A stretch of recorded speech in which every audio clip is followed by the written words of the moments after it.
Prepariamo la torta salata di zucchine partendo dalla brisée.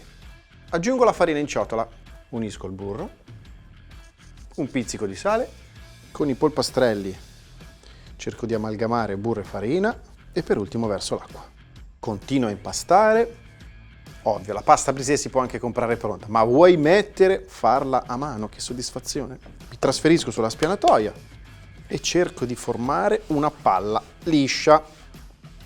La brisée non va impastata molto, altrimenti il burro si scalda e poi non si incorpora bene. Basta così. Lascio riposare con pellicola 30 minuti. Nel frattempo mi occupo del ripieno, trito finemente uno scalogno. Lo faccio rosolare in un giro d'olio e taglio la pancetta a cubetti. Dentro in padella. Mancano solo le zucchine. Le taglio a rondelle e le unisco alla pancetta. Bella saltata, le faccio cuocere per bene una decina di minuti.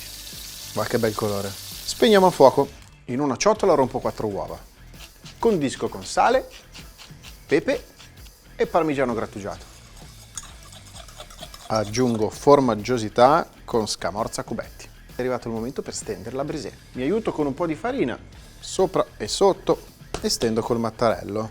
Cerco di ottenere uno spessore di circa 2 mm. Arrotolo la pasta brisée sul mattarello e la appoggio delicatamente sullo stampo. Rimbocco bene i bordi, porto via la pasta in avanzo.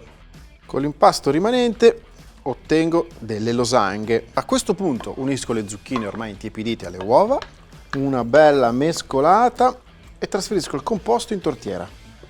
Distribuisco bene tutto il ripieno e posso appoggiare le losanghe. È arrivato il momento di infornare, 180 gradi in modalità statica per 50 minuti. Per farla cuocere anche bene alla base, posizioneremo la nostra torta salata sul ripiano basso del forno.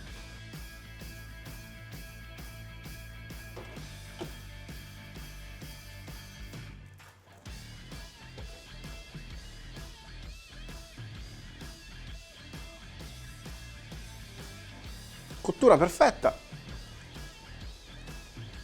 È anche buona, molto buona.